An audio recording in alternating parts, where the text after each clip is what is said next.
99% of borrowers have a mortgage rate lower than 6% or the current rate. And around 28% of those have rates below 3%. So when you hear those numbers, what's going through your mind? There's a lot of happy homeowners that have a rate that's historically low, and maybe a lot at rates, Bruce, we may never see again in our lifetime. Who knows, right? Certainly that creates a challenge considering the inventory we're hoping will come on the market and the lack that is coming on the market. I agree with you. And that leads us to this whole situation we're in right now where we have continuing supply shortages of inventory.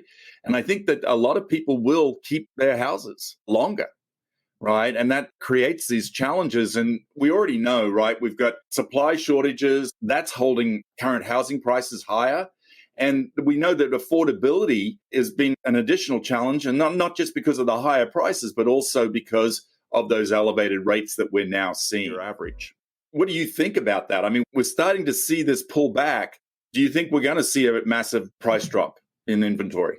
I don't, Bruce. Certainly not anytime soon. And I think, like you said, it is because there's still not a lot of inventory. And until we get to that 7-8 months worth of inventory, it's really hard for prices to pull back a lot. Now they're slowing. The growth of them is slowing and they're moving slightly, right? But not enough to really impact meaningfully this affordability issue we're seeing, right? For example, it's taking 33.2% of the median household income to make a monthly principal and interest payment on the average home purchase. That's actually up slightly from January's 32.4%. But we're talking about an affordability challenge. It's significantly above the 30-year average, which is 24%. There's a real challenge that exists there, Bruce. And until we can get a much higher level of inventory in the market in terms of months of inventory, I think it's going to be real hard for prices to come in as much as some of those potential home buyers. Fascinating for me. Oftentimes, franchising is thought of a method for raising capital.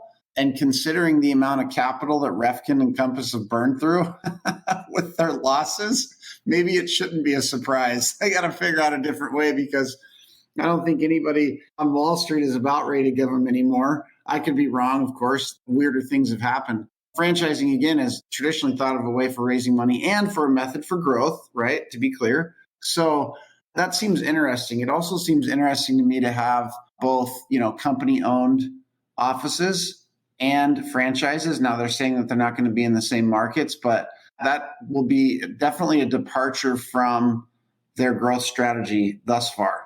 I think you're serving two masters, right?